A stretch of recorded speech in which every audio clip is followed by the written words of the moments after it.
here we are. I turned down here at the next block. Thanks, mister. I'll get off there.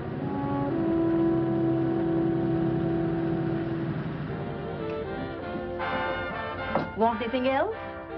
No. Hey, you. Me? Yeah, you. Where you heading? East. Too bad. I thought if you was heading north, I might be able to help you out. I'm pushing the Salt Lake, and I don't like to ride it alone at night. I'm one of those guys that got to talk or I fall asleep. Oh. Sure, now, my partner, he's got Lou to keep him company, but I ain't got nobody at all. Where you coming from? West. Yeah, sure, I know, but where, L.A.? Maybe. I got a cousin out in L.A. You don't say. Yeah, he's been out. You're not much of a talker, are you? My mother taught me never to speak to strangers. Oh, a wise guy. So what? Okay, don't get sore. Just trying to be sociable, that's all. Hey, Glamorous. You change for a dime, will you?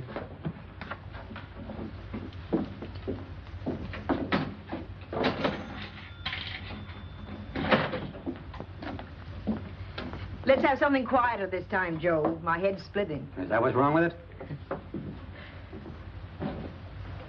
Done with your coffee? No. And don't rush me, will you?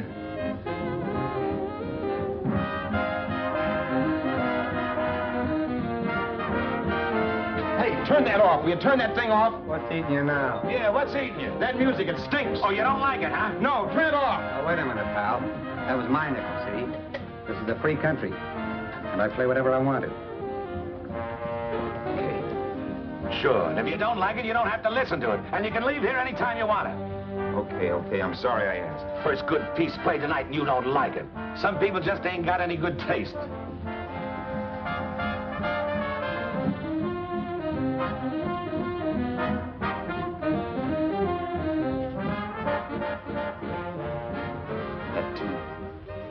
That tune. Why was there always that rotten tune? Following me around, beating in my head, never letting up. Did you ever want to forget anything? Did you ever want to cut away a piece of your memory or blot it out? You can't, you know. No matter how hard you try. You can change the scenery. But sooner or later, you'll get a whiff of perfume or somebody will say a certain phrase or maybe hum something. Then you're licked again. I can't believe that you're in love with me. I used to love that song once. So did the customers back in the old Break of Dawn Club in New York. I can't remember a night when I didn't get at least 3 requests for it. Sue, she was always selling it too. Those were the days.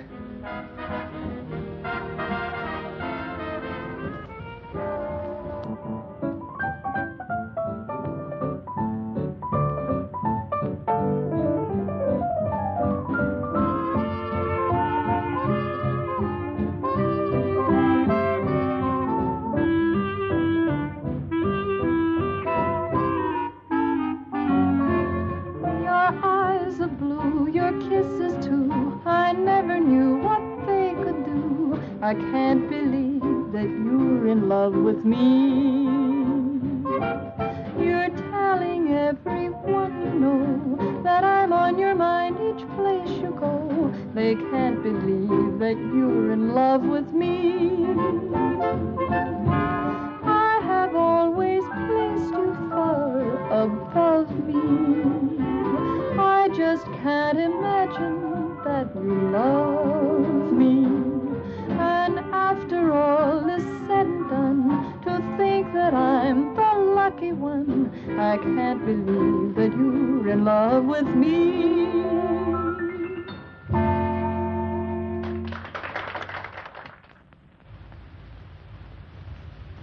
It wasn't much of a club, really. You know the kind. A joint where you could have a sandwich and a few drinks and run interference for your girl on the dance floor.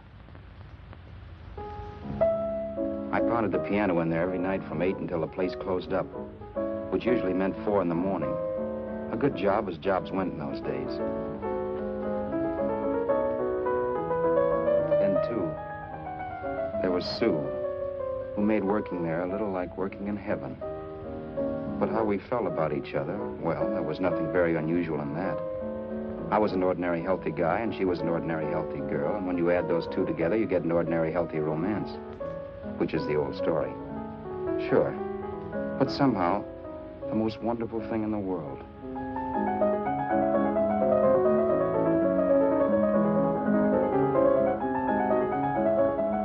All in all, I was a pretty lucky guy.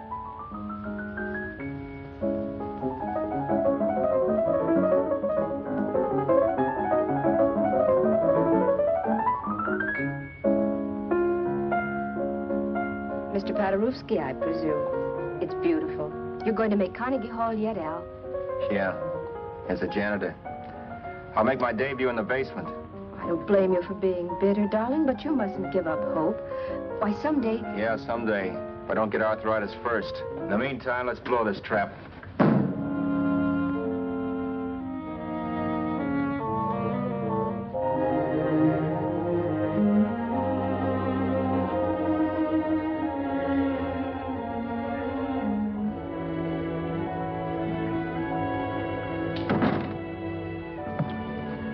Like to get something to eat, hon? Oh, I don't think so, Al. I lose my appetite working in this flea bag. Let's go home. Okay. I can't stand much more of that dump. Did you see that drunk tonight trying to paw me? No, what drunk? Does it matter what drunk? Say, what's the matter with you tonight, darling? That's the third time you started to tell me something and then stopped. We shouldn't have any secrets from each other, Sue. Next week, we're going to make with the ring and the license. You and me will be a team. Yes, that's right. In the Bush League. I don't get you. We've been struck out. It's a funny way to talk, darling. Don't you want to marry me? Al, look, I love you. You know I do, and I want to marry you. But? But not now. Only after we've made good. Sunday, I'm going away. Oh, I know you'll think it's silly. That's why I hesitated to tell you. But I'm going to California. I want to try my luck in Hollywood. That's the most stupid thing I ever heard of. Don't you know millions of people go out there every year and wind up polishing cuspidors? I thought you had better sense. You sound as if you don't think I have any talent. That has nothing to do with it. I'll make out all right. Maybe. But what about me? Doesn't it mean anything to you that you're busting up all our plans? We may not see each other for years? It won't be that long. I thought you loved me. I do. You know I do. Well, here we are.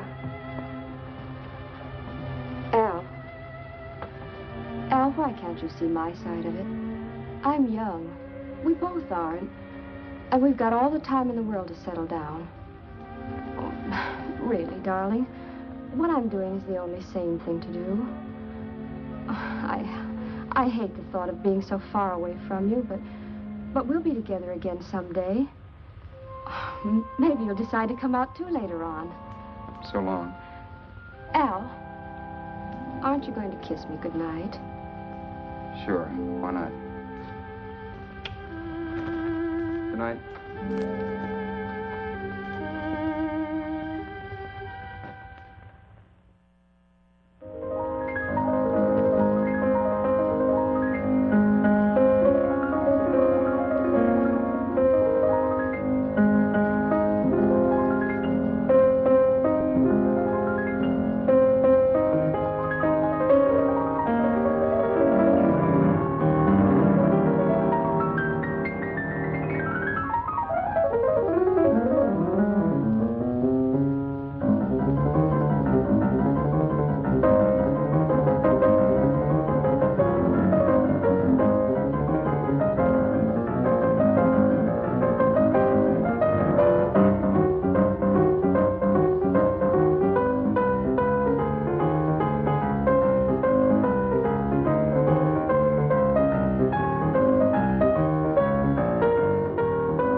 Roberts.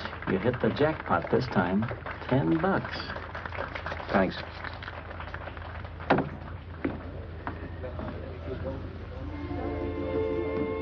So when this drunk handed me a 10 spot after a request, I couldn't get very excited. What was it, I asked myself? A piece of paper crawling with germs. It couldn't buy anything I wanted. It couldn't... Then I thought of something.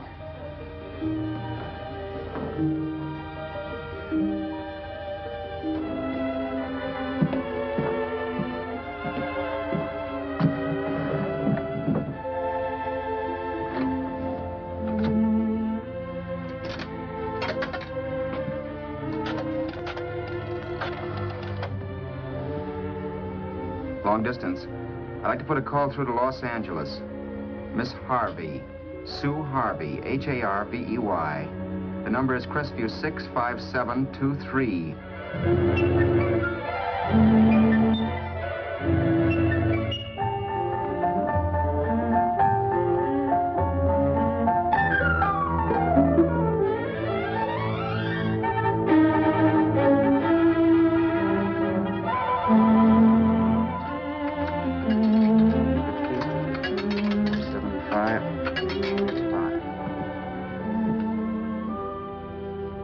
Hello, Sue?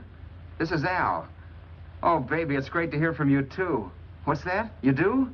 Oh, me too, darling. I thought I'd go batty without you. I just had to... Huh? You're working as a hashlinger? Gee, honey, that's tough. Those guys out in Hollywood don't know the real thing when it's right in front of them.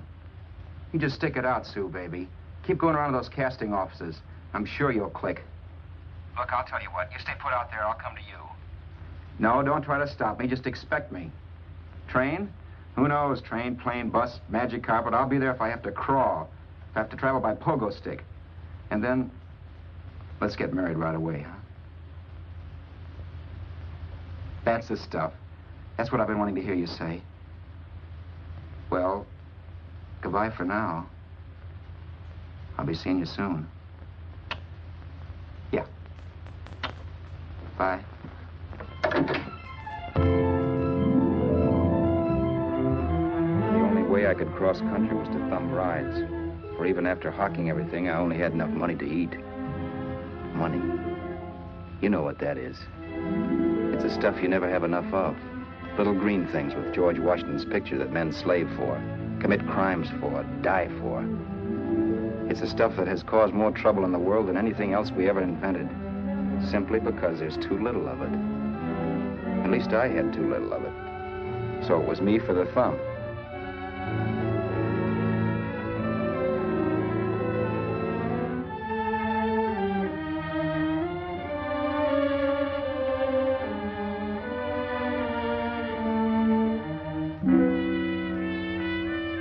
Ever done any hitchhiking? It's not much fun, believe me. Oh, yeah, I know all about how it's an education, how you get to meet a lot of people and all that. But me, from now on, I'll take my education in college, or in PS 62, or I'll send $1.98 in stamps for 10 easy lessons.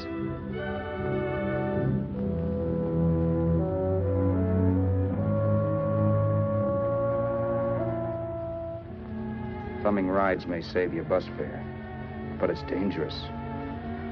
You never know what's in store for you. You hear the squeal of brakes. If only I had known what I was getting into that day in Arizona. Here, throw that in the back seat. Okay, let's go. Make sure that door is closed.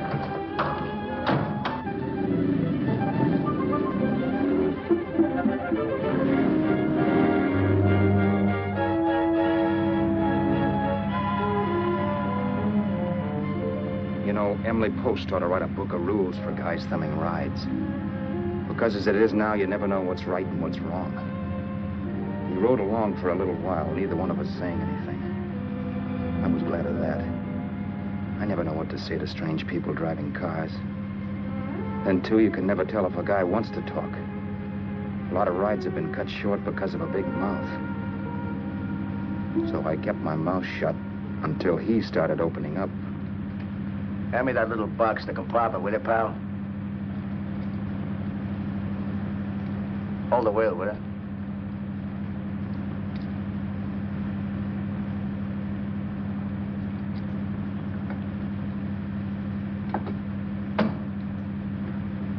How far are you going? L.A. Wow, you're really traveling, aren't you? Yeah, but I don't expect to make it for a couple of years at the rate I've been promoting rides. Not much luck, huh? Sure, all bad. Not many people stop for a guy these days. Afraid of a stick-up, maybe. Well, you can't blame them. Where you coming from? New York? Well, New York. You're in luck this time. I'm going all the way. Right through to Los Angeles. You drive a car? Sure.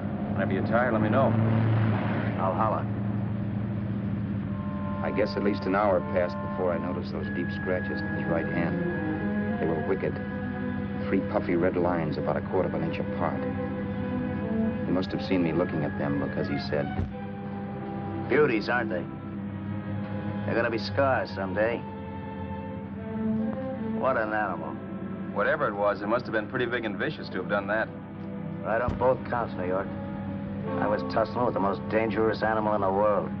A woman. She must have been Tarzan's mate. Looks like you lost the bout.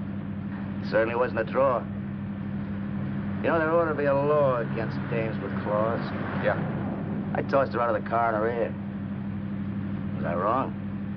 Give a lift to a tomato, you expect her to be nice, don't you? Yeah. After all, what kind of a dame's son rides? Sunday school teachers? Yeah. A little witch.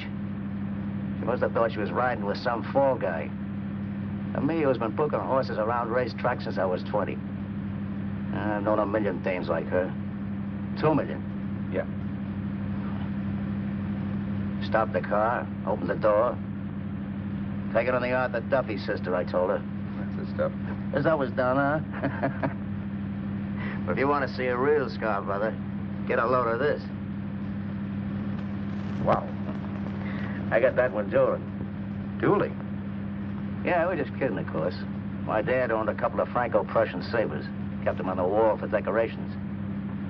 Well, one day, the kid and I took them down when the old man wasn't around. Had a duel.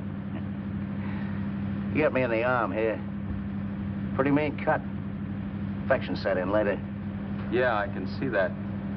Now, give me that box again, will you? Yeah.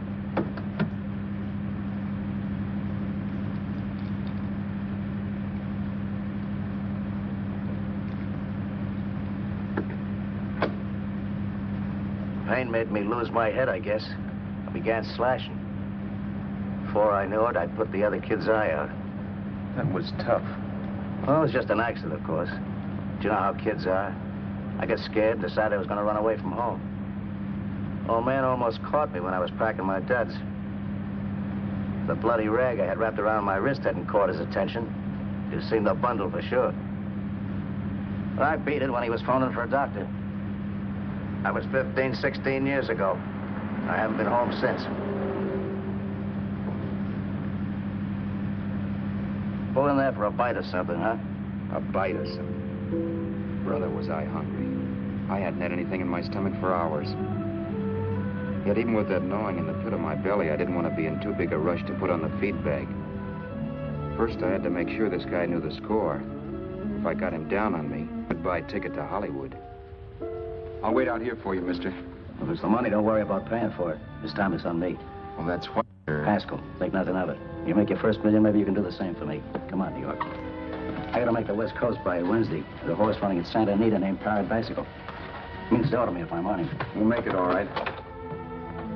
He did most of the talking during the half hour we were in the place. I ate. He rambled on about his old man, whom we hadn't heard from since he ran away as a kid. Now he happened to become a bookie. And then all about how he got rooked in Miami. One race, 38 grand. They cleaned out my book. How do you like that? That was tough luck. Yeah, and I'm supposed to be the smart guy. Well, you just wait. I'm going back to Florida next season with all kinds of jack. And you watch those stinkers run for cover. You want anything else? No, thanks. I've had plenty.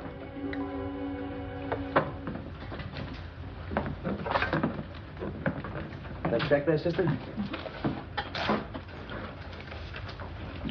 Oh, just a minute. Your change, sir. Keep it, sister. Oh, thank you, sir. Call again. I'll be waiting outside for you when you finish work. Sharp check, huh?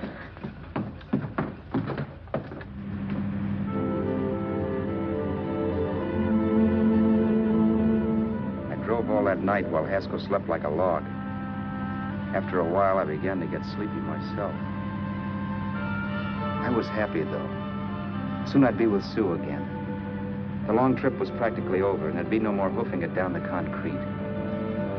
I began to think of the future, which couldn't have been brighter if I'd embroidered it with neon lights. It was nice to think of Sue shooting to the top. It's amazing what a full belly can do to your imagination.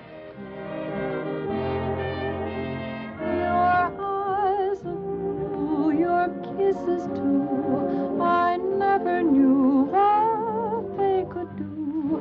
I can't believe that you're in love with me.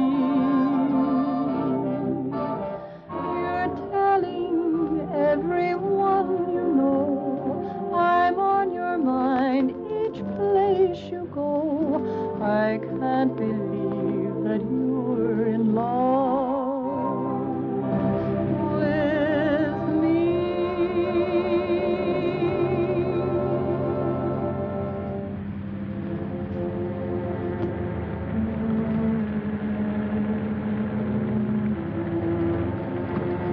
Mr. Haskell? Mr. Haskell? Mr. Haskell, wake up. It's raining. Don't you think we ought to stop and put up the top?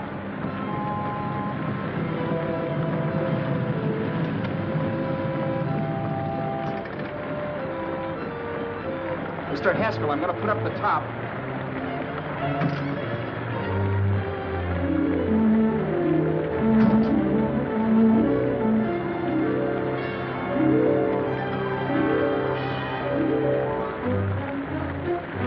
Until then, I'd done things my way. But from then on, something else stepped in and shunted me off to a different destination than the one I had picked for myself. But when I pulled open that door... Mr. Haskell, what's the matter? Are you hurt? Are you hurt, Mr. Haskell? Start your sermon. I'll listen to it. But I know what you're going to hand me even before you open your mouths.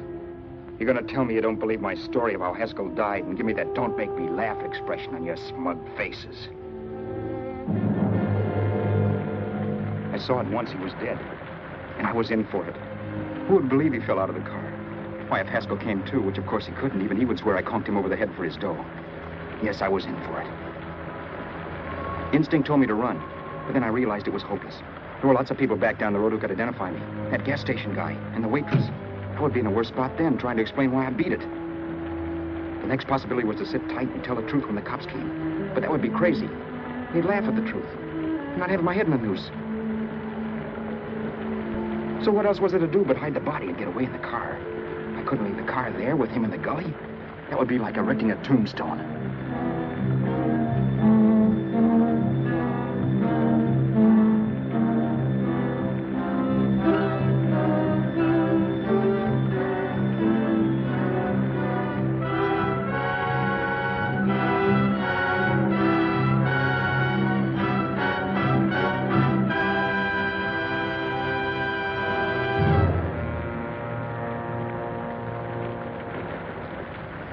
My idea was to cover him with brush, not to rob him. But then I remembered that even if I only drove the car for 100 miles or so, I would need money for gas.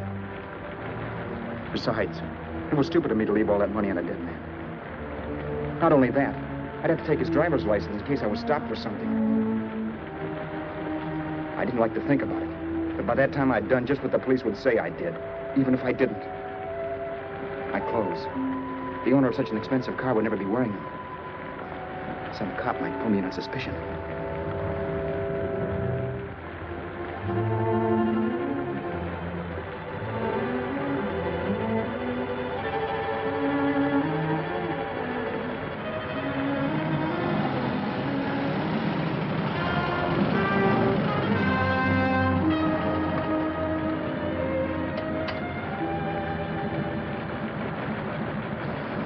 Hey, you, this your car? Don't you know better than to leave a car with the wheels halfway in the middle of the road? That's the way accidents happen. I'm sorry, officer. I was just putting up my top. I didn't think. Well, the next time, think. I'll let you go now, but watch your step in the future. I know that's a lonely stretch, but cars come by here once in a while, and we have plenty of crack-ups. Thanks, officer.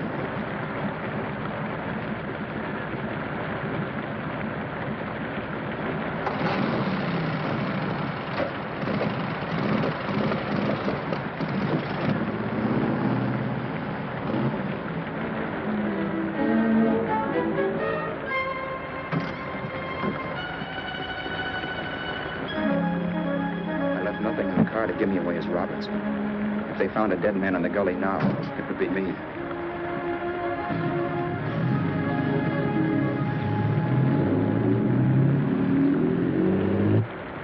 As I drove off, it was still raining, and the drops streaked down the windshield like tears. I kept imagining I was being followed and that I could hear sirens back in the distance. Just how long it took me to cover the 60-odd miles to the California state line, I don't know. I lost all track of time. But the rain had stopped and the sun was up when I pulled up to the inspection station. Hello? Carrying any fruits or vegetables? No. Any livestock or poultry? No. I'd like to see your registration and driver's license, please. Anything in the baggage compartment? Just baggage. Charles Haskell, Jr., age 30, brown eyes, dark hair. Identifying marks, none. Are you Charles Haskell, Jr.? Yes. Well, remember, if you're employed and you stay over 30 days, you take out California plates. All right, officer, but I'll only be in the state a short while.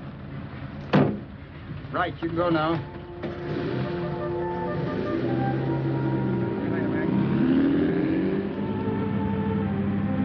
I couldn't drive any farther without some sleep. Cops or no cops, I knew I had to hit the hay and hit it hard. I was dead tired.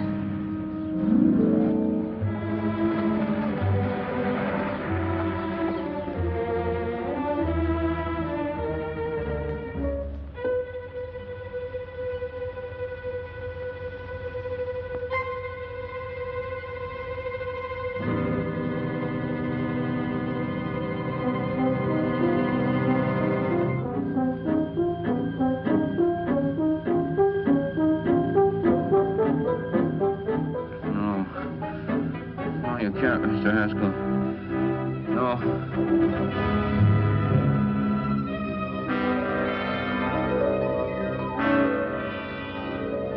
Mr. Haskell, you can't die. I think I did it. No, Mr. Haskell. No.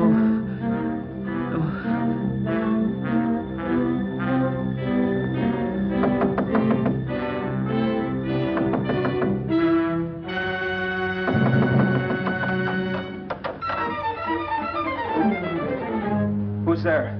It's the maid. Can I come in and clean? Later. In a half hour. All right, sir.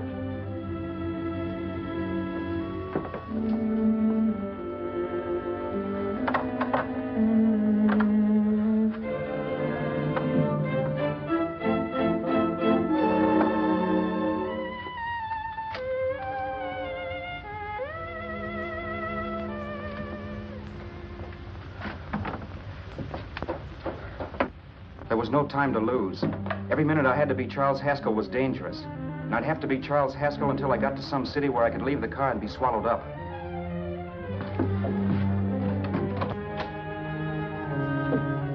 That meant driving the car as far as San Bernardino, maybe even to Los Angeles. In a little town, I might be noticed, but in a city, I should be safe enough. Then, after I ditched the car, I could go on to Sue. But those 5 minutes at the state line made me realize it might be a good idea to find out a little bit about Mr. Haskell. Then if anybody asked me questions, I could give the right answers. The first thing I found out was that I had $768. This was a lot of jack, but believe me, it was the kind of money I'd rather not have.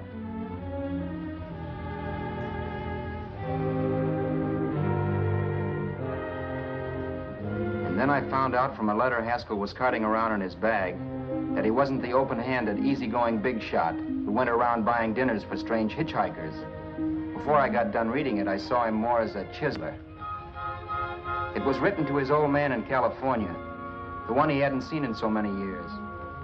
In it, Haskell posed as a salesman of hymnals, of all things. It was easy to see where Haskell expected to raise a new stake for his book in Miami by rooking his old man. That was about all I found out from his effects, and it was enough. I told myself, maybe old man Haskell was lucky his son kicked off. He would never know it, but it saved him from taking a flyer in sacred literature preferred.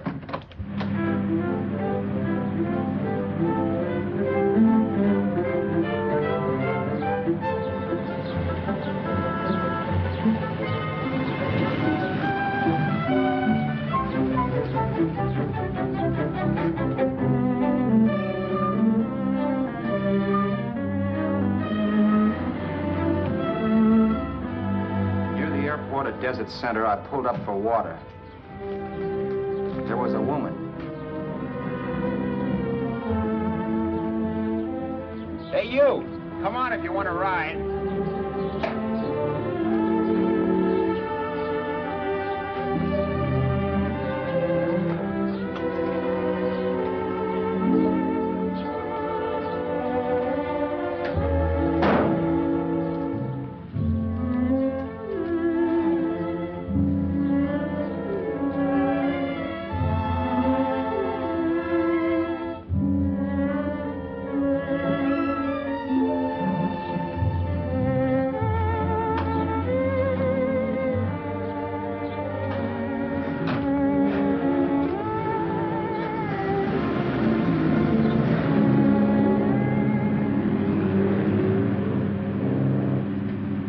How far are you going? How far are you going? That took me by surprise, and I turned my head to look her over. She was facing straight ahead, so I couldn't see her eyes. But she was young, not more than 24. Man, she looked as if she'd just been thrown off the crummiest freight train in the world. Yet, in spite of this, I got the impression of beauty. Not the beauty of a movie actress, mind you, or the beauty you dream about when you're with your wife, but a natural beauty. A beauty that's almost homely because it's so real. Then suddenly she turned to face me. How far did you say you were going? Los Angeles? L.A.? L.A.'s good enough for me, mister. That's what I was afraid of. What'd you say? Oh, nothing, just thinking out loud. People get in trouble for doing that. What's your name? You can call me Vera if you like. You live in Los Angeles? No. Where are you coming from? Oh, back there. Needles? No. Oh, sure, Phoenix. You look just like a Phoenix girl. Are the girls in Phoenix that bad? The girl must have been pretty tired because she fell asleep not 20 minutes after she stepped into the car. She lay sprawled out with her head resting against the far door, like Haskell. I didn't like that part of it much, but I didn't wake her up. It wasn't that this girl still worried me. I'd gotten over that funny feeling I had when she looked at me, which I put down as just my jangled nerves. With her eyes closed and the tenseness gone out of her, she seemed harmless enough. And instead of disliking her, I began to feel sorry for her. The poor kid probably had had a rough time of it. Who was she anyway? And why was she going to Los Angeles? And where'd she come from in the first place? The only thing I knew about her was her name. Not that it made any difference. A few hours more and we'd be in Hollywood. I'd forget where I parked the car and look up Sue. This nightmare of being a dead man would be over. Who this dame was, well, it was no business of mine. Where did you leave his body? Where did you leave the owner of this car? You're not fooling anyone. This buggy belongs to a guy named Haskell. That's not you, mister. You're out of your mind. That's my name, Charles Haskell. I can prove it. It's my driver's Save license. yourself the trouble, mister. Having Haskell's wallet only makes it worse. It just so happens I rode with Charlie Haskell all the way from Louisiana. He picked me up outside of Shreveport. You rode? You heard me. Then it all came back to me. All the talk about dueling and scars and scratches. There was no doubt about it. Vera must be the woman Haskell had mentioned. She must have passed me while I slept. Well, I'm waiting. My goose was cooked. She had me. That Haskell guy wasn't dead yet. He wasn't stretched out stiff and cold in any Arizona gully. He was sitting right there in the car, laughing like mad while he haunted me. Well? There was nothing I could say. It was her move. Vera, whatever her name was just my luck picking her up on the road. It couldn't have been Helen, or Mary, or Evelyn, or Ruth. It had to be the very last person I should ever have met. That's life. Whichever way you turn, fate sticks out a foot to trip you.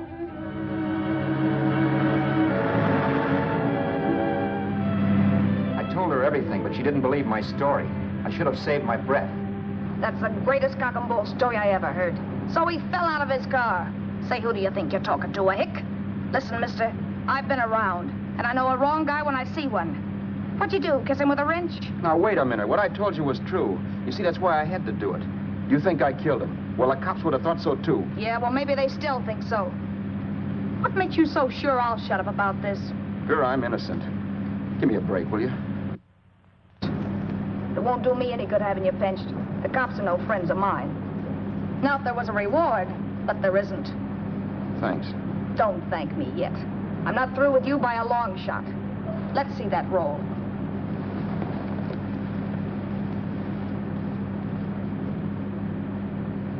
Is that all Haskell had? Isn't it enough? No, I thought he had more.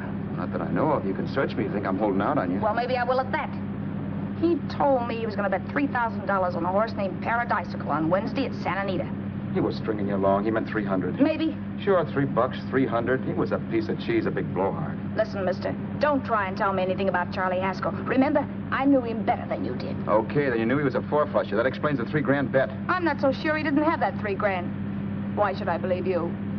You got all the earmarks of a cheap crook. Now, wait a Shut minute. up. You're a cheap crook and you killed him. For 2 cents, I'd change my mind and turn you in. I don't like you. All right. Don't get sore. I'm not getting sore. But just remember who's boss around here. If you shut up and don't give me any arguments, you'll have nothing to worry about. But if you act wise, well, mister, you'll pop into jail so fast it'll give you the bends. I'm not arguing. Well, see that you don't. You know, as crooked as you look, I'd hate to see a fella as young as you wind up sniffing that perfume that Arizona hands out free to murderers. I'm not a murderer. Of course you're not. Haskell knocked his own head off. He fell. That's how it happened, just like I told you. Sure, and then he made you a present of his belongings. I explained why I had to do that. Doesn't make a difference one way or another. I'm not a mourner. I liked Haskell even less than I like you. Yeah, I saw what you did to him. What do you mean? Well, scratches on his wrist. Sure, I scratched him. I'll say you did. So your idea was to drive the car a little way, maybe into San Bernardino, and then leave it. You weren't going to sell it? Sell it? You think I'm crazy? Somebody else's car? See, all I want to do is leave it somewhere and forget I ever saw it. Not only don't you have any scruples, you don't have any brains. I don't get you. Maybe it's a good thing you met me. You'd have got yourself caught, sure. Why, you dope. Don't you know a deserted automobile always rates an investigation? Huh? Look, the cops find a car. Then they get curious. They wonder where the owner is. So, all right, they don't trace Haskell. They trace you. I never thought of that. The only safe way to get rid of the car is to sell it to a dealer. Get it registered under a new name. Say, stop at the next store. I want to get a bottle and do some shopping before we hit L.A. Okay. As soon as we find a place, I'll drop you off and pick you up later. Nothing doing. You're coming in, too. From now on, you and I are like the Siamese twins. Have it your way, but I don't get the point. The point is, I don't want you to get lost. I'm not going to beat it if that's what you're afraid of. I'll say you're not. Well, I'm going to see that you sell this car so you don't get caught. Thanks. Of course, your interest wouldn't be financial, would it? You would want a small percentage of the profits. Well, now that you insist, how can I refuse? 100% will do. Fine. I'm relieved. I thought for a moment you were going to take it all. I don't want to be a hog. A few hours later, we were in Hollywood. And I was recognizing places Sue had written about. It struck me that far from being at the end of the trip, there was a greater distance between Sue and me than when I started out. Vera wasn't kidding with that Siamese twins crack. She rented a little apartment as Mrs. Charles Haskell. When I objected to this, she explained that it was on account of the car. A dealer might think something was funny if he called and found we were using different names.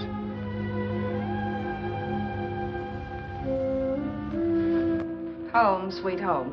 Yeah. Not bad either.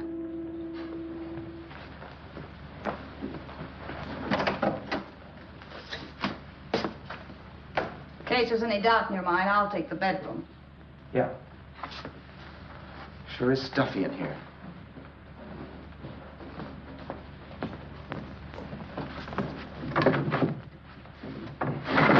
Keep the window shut. Okay. The old crow downstairs said there's a folding bed behind this door.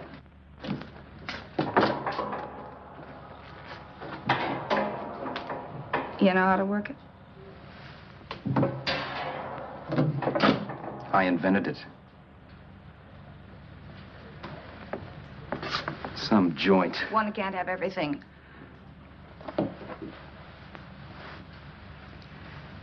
I'm first in the bathtub. I don't know why, but I figured you would be.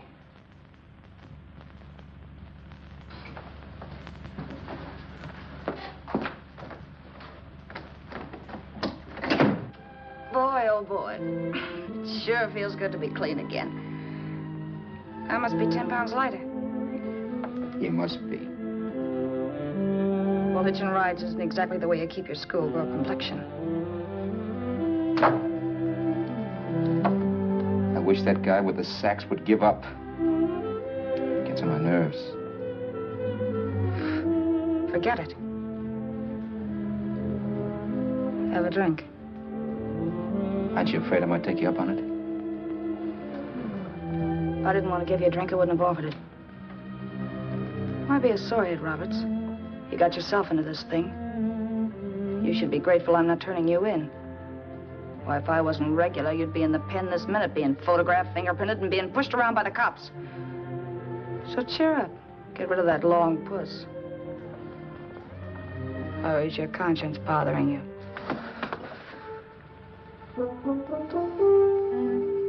No. It isn't. Swell. That's the spirit. He's dead and no moaning around will bring him back. Anyway, I never could understand this worrying about something that's over and done with. Now look, Vera, for the last time I didn't kill him. Haskell was a sick man. Maybe he was dead before he fell out of the car. I don't know. Sure. He died of old age. All right. So if it'll make you sociable, you didn't kill him.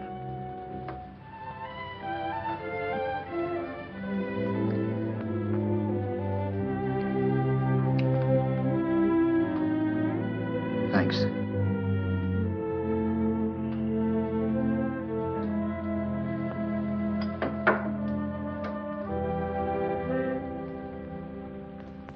We're out of liquor, Roberts. Yeah. Too bad. I felt like getting tight tonight. Well, I think you succeeded. Am I tight? As a prima donna's corset. That's good. I wanted to get tight. Why?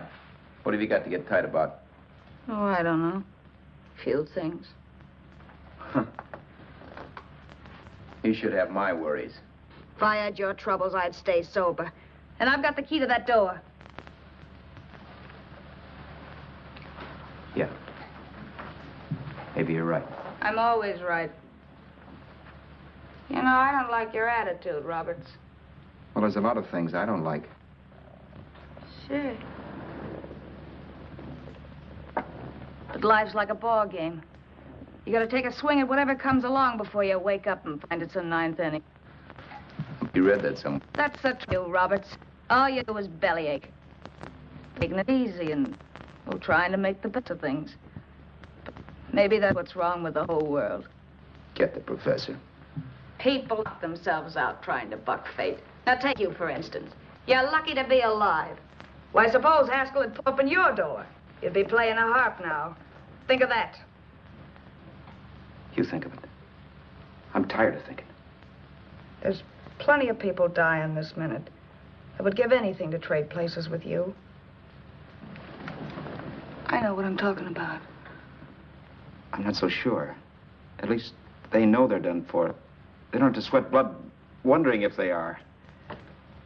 Your philosophy stinks, pal.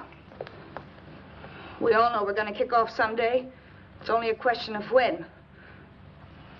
But what got us on this subject anyway? We'll be discussing politics next. Yeah. Where'd you hide the butts? On the table, sucker.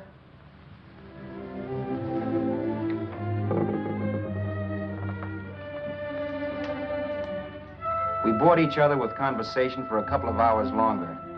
Every 5 minutes, one of us was wishing we had another bottle or a radio or something to read. Then finally, we ran out of chatter. I know it's only 11 o'clock, but I want to get up early and make the rounds of the used car lots. No hurry about that. We got all the time in the world. Maybe you have, but if you think I want to stay cooped up in this place any longer than I have to, you're batty. It's not a bad place. Pay plenty for diggings like this in New York. I wouldn't like it if it was the Ritz.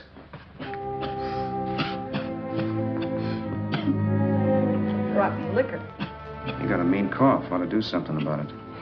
I'll be all right. That's what Camille said. Who? Nobody you know. Wasn't that the dame that died of consumption? Yeah. Wouldn't it be a break for you if I did kick off? You'd be free with all Haskell's dough and car. I don't want to see anybody die. Not even me. Especially not you. One person died of me. If you did, well, that's all I need. You don't like me, do you, Roberts? Like you? I love you. My favorite sport is being kept prisoner. After we sell the car, you can go to blazes for all I care. But not until then.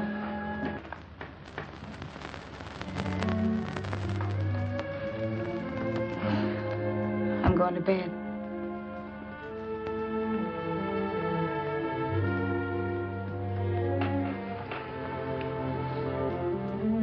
Good night, Roberts. Don't try and sneak away during the night. All the doors are locked. Anyway, if I find you gone in the morning, I'll notify the police. They'll pick you up. Don't worry, I know when I'm in a spot. Well, good night. I hope that portable rack isn't too uncomfortable for you. Don't lose any sleep over it, will you, Vera?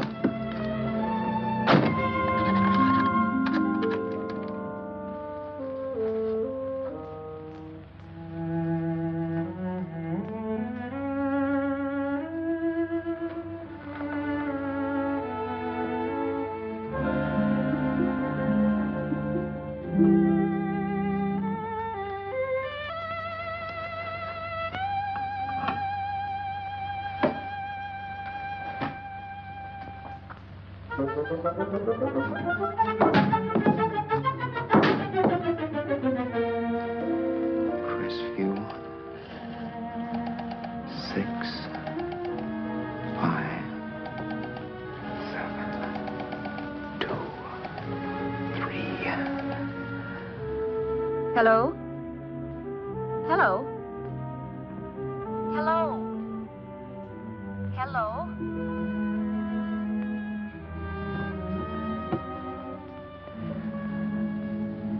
No. Not yet, darling. Tomorrow. Maybe. If this were fiction, I would fall in love with Vera, marry her, and make a respectable woman of her. Or else she'd make some supreme Class A sacrifice for me and die. Sue and I would bawl a little over her grave and make some crack about there's good in all of us. But Vera, unfortunately, was just as rotten in the morning as she'd been the night before. All right, I'm coming. Look, Vera, it's almost noon. So what? The dealers will be there all day? They'll be there all year, too, but it doesn't wait that long. Shut up. You make it like a husband. Well, do I rate a whistle? You sure do, but let's go. Let's go, let's go. I spent $85 in 2 hours preparing bait, and all you can say is let's go. Come on.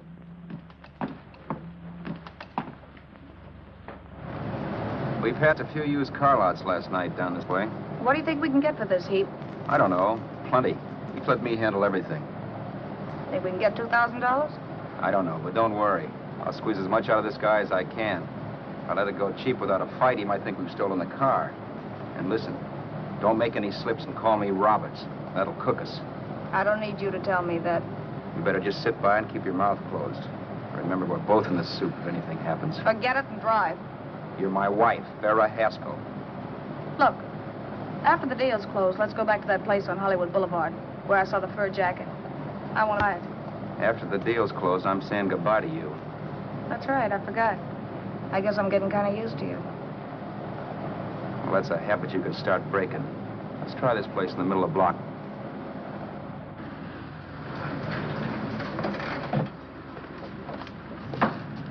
Good afternoon. What can I do for you? We're interested in selling a car. If the price is right. Well, if it's in good mechanical condition, it should blue book for about $1,600. Tony, take a look at this motor. 1,600. Are you kidding?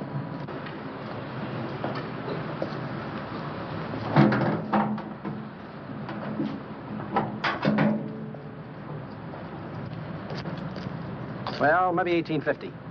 Before I let it go for $18.50, I'll wreck it and collect the insurance first.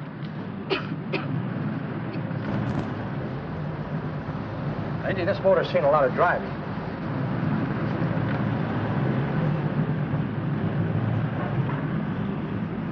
While the mechanic inspected the car, we haggled. At last, when we were all worn out, we hit a compromise. His price. Okay, it's a deal. All right, come in, we'll sign the papers. I have the ownership papers right here with me. Look, Vera, in the meantime, will you clean the dash compartment? There may be some stuff in it. All right, darling.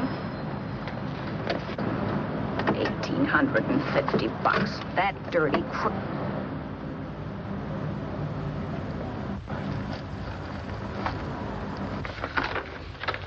In New York, huh? Yeah. But you bought the car in Miami. Yeah. Well, now let's see about the insurance. We can either have it transferred or canceled. What kind of insurance do you have, Mr. Haskell? Well, aren't all the papers there? I don't see any. Surely you know what type of insurance you carry in the car. The name of the company? Yeah, but, Well, if you'll just tell me the name of the company, I'd be very glad to take care of all the details. well, Did you sign the papers yet? not yet. Well, don't. We're not selling the car. Well, wait a minute, Mrs. Haskell. Come on, darling. What's the matter? Change your mind? Yes, I'm sorry. I guess I have. But, Vera... Let's go.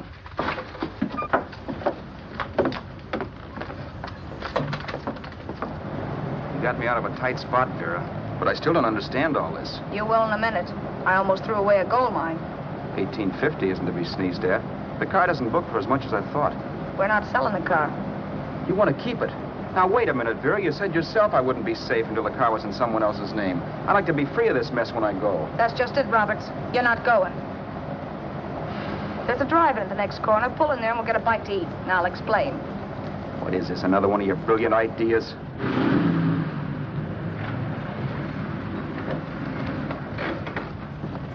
Oh, I take your order? Make mine a ham sandwich and coffee. And for you, sir? Oh, I don't care. The same. Thank you.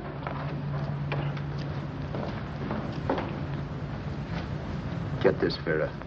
I've been pretty patient so far. I've done everything you asked me to do, but no more. Shut up. You've taken Haskell's money. And you can have the dough we get from selling the car. But you're not going to keep me a prisoner. It's a good thing I bought the paper. Take a look at that. Vera, I'm in no mood. Read that.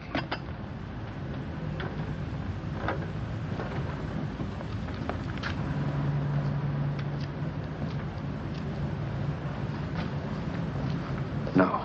Yes. No, I won't do it. Yes, you will. You think I'm crazy? It's impossible, I tell you. Excuse me.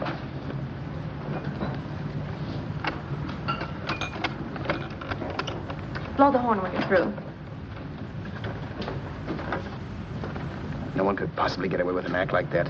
It'd be wise to me in a minute. Don't be yellow. You look enough like him. The same coloring and the same build. See how his clothes fit you? No kidding, you almost had me fooled for a while. Oh, grow up, Vera. Don't you think a father knows his own son? And there must be other relatives. The father won't have to know you. We'll wait till he gives up the ghost. He's an old geezer and he won't pull through. And as far as other relatives are concerned, they haven't seen you in 15 or 20 years. Eat. I'm not hungry. And I won't do it. It's not as tough as it sounds. Remember, you've got all kinds of identification. His car, letters, license. I could never get away with it. It's the stupidest thing I've ever heard. The old boy has scads of dough. Look in the paper there. Personal fortune assessed at over $15 million. He'll leave plenty, I tell you. Maybe he cut off his son. How do we know? It's out, Vera. I won't have anything to do with it. I think you will. Look, Vera, I'll do anything within reason. But not that. So forget it. Find yourself another stooge. You sap. You'll be fixed for the rest of your life as Charlie Haskell. You can take your inheritance and go away. No more worrying about the rent, no sweating, scheming, wondering where your next meal's coming from. Think about that, Roberts. Vera, please, you're talking too loud. On this, I'm splitting 50-50 with you. Sure, why not? We're both alike, both born in the same gutter. Now, take it easy, Vera. There's people around here. You don't know what you're talking about. We'll wait till we read that old man Haskell's dead. Then you show up. Like you read in New York that he was sick. No. Suppose he doesn't die. He will. I know he will. Something tells me. But as much as I insisted I would have no part of her scheme, Vera was taking it for granted I would. Neither of us had our mind on the cards as we played that night. I knew we were just trying to kill time between newspaper editions. This was a death watch for Vera. Maybe it was for me, too. Don't you realize if I'm caught, they'll want to know where I got the car and stuff, and they'll have me on a murder charge. If you're smart, you won't get caught. I knock for 7. And if I'm caught, don't you realize you'll be out, too? 18 points, that gives me 30. How will I be out? You'll be out $1,850 we would have gotten on the car. Really, Vera, you'd be an awful chump if you threw away all that dough on a dizzy long shot. Let me sell the bus tomorrow. With the money it'll bring and what you've already got, a clever kid like you can run it up in no time. Then we'd both be in the clear. I'll be in the clear anyway. Maybe. Maybe. But if I got caught, I'd get good and sore at you, you know. You mean you'd squeal? Well, no, not squeal exactly. Never mind what you meant. Even if you did tell the cops I was in on it with you, what could they do to me? They might give me the same medicine they gave you. Yeah. A rope. But I'm on my way out. All they'll be doing will be rushing it. All right. But think of the $1,850 you'd lose. You'd kick yourself along the block if they let it get away from you. I'll take the chance. Want another drink? You're being a goon. That's the way people wind up behind the 8 ball. Once they get a few dollars, they become greedy and want more. My. Caesar. Who? You know that Roman general? He got his for being greedy. He wasn't satisfied, so the final wind-up was he took the count. A couple of days ago, you didn't have a dime. Why, you were so broke you couldn't pay cash for a postage stamp. Now you've got almost $700 with $1,850 in the offing. Take my advice. Don't try for more. I'm tired of this game. Let's have some blackjack. Play solitaire. Okay, I will if that's the way you feel about it. That's the way I feel about it. Getting sore and throwing things won't help much, Roberts. I'm really doing you a favor. I help you out of a jam by keeping my mouth shut. I show you how to make some soft money. And what thanks do I get? Thanks. Sure. Or would you rather call the cops and told him you killed the man and stole his money? I didn't kill anybody. Yes, you did. No, I didn't. You know I didn't. All right, then. Suppose I call the cops. If you're innocent, what do you got to be scared of? Okay. Call them, you mutt. Go ahead and call them. See if I care. At least they'll give me a square deal. You want me to call them? You heard me. But I'm warning you. If I'm pinched, I'll swear you were in on it. I'll say that you helped me. If I fry, I'll get even with you. You wouldn't dare. You chicken. Yeah? Then try it and see. Call them. Yeah. Okay, I will.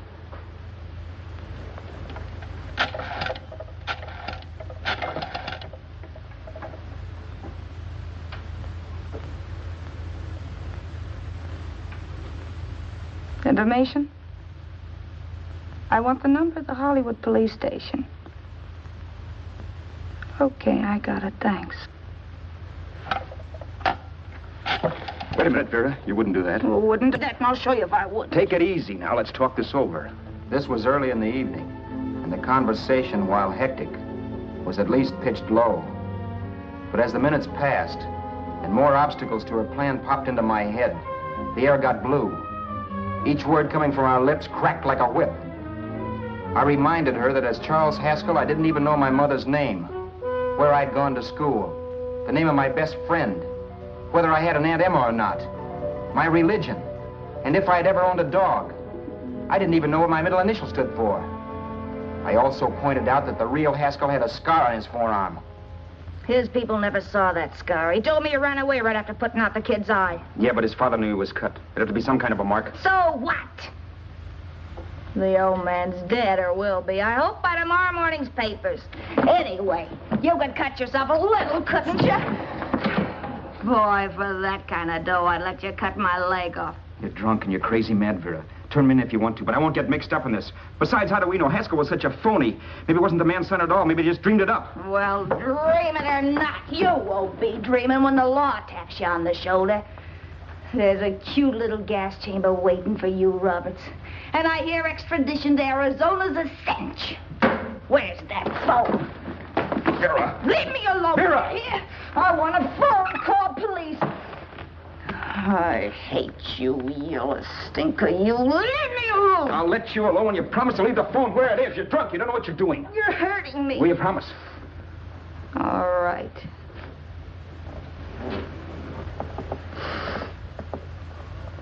You hurt me. I'm sorry, but... And it's hot in here. Open up a window. It's not hot. Don't tell me. Now, do you do it or do I do it? You're no gentleman, see? Yeah. All right. I'll open up the window.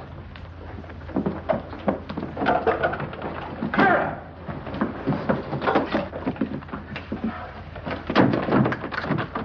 Open the door. Please open the door. Vera, open the door. Don't use the phone. Listen to me. I don't like you, Roberts. You're no gentleman, see? You hurt my hand, and I'm going to get even with you. If you don't open the door, I'm going to kick it down, Vera. Vera, don't call the cops. Listen to me. I'll do anything you say. Vera, let me in. I'll break the phone.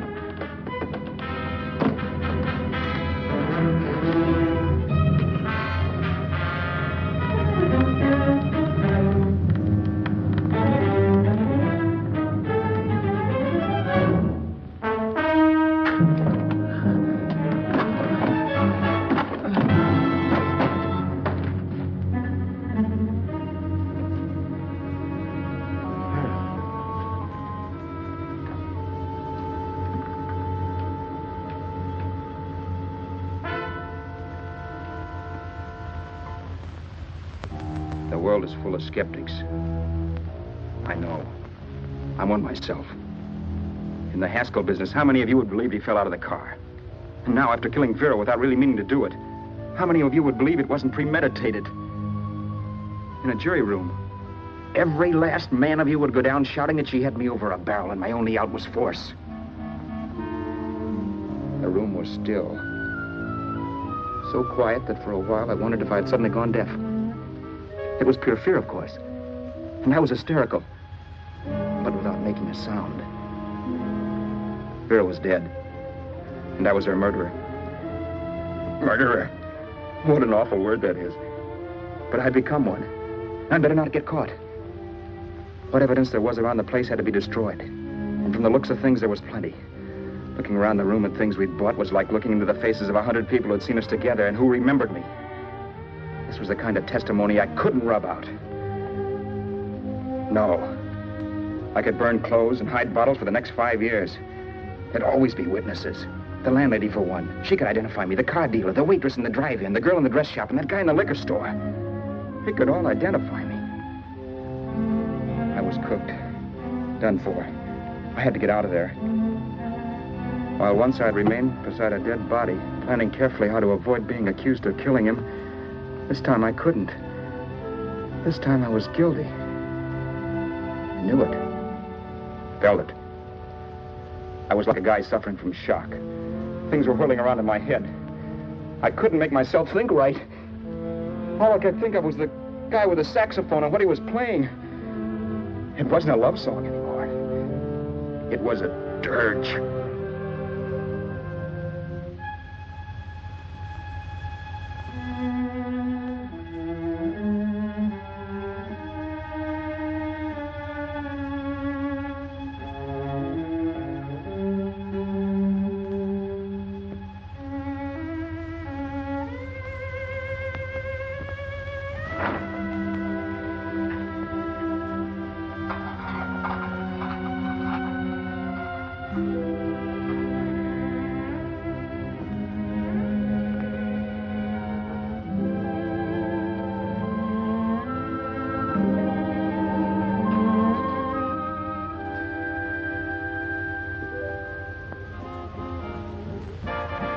My problems weren't solved.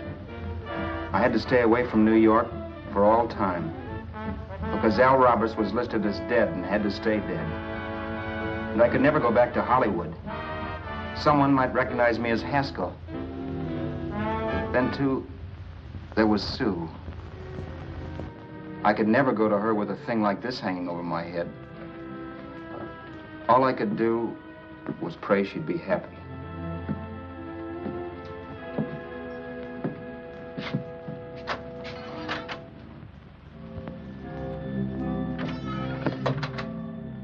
I was in Bakersfield before I read that Vera's body was discovered. And that the police were looking for Haskell in connection with his wife's murder. Isn't that a laugh? Haskell got me into this mess, and Haskell was getting me out of it. The police were searching for a dead man. I keep trying to forget what happened. And wonder what my life might have been if that car of Haskell's hadn't stopped. But one thing I don't have to wonder about. I know. Someday a car will stop to pick me up that I never thumbed.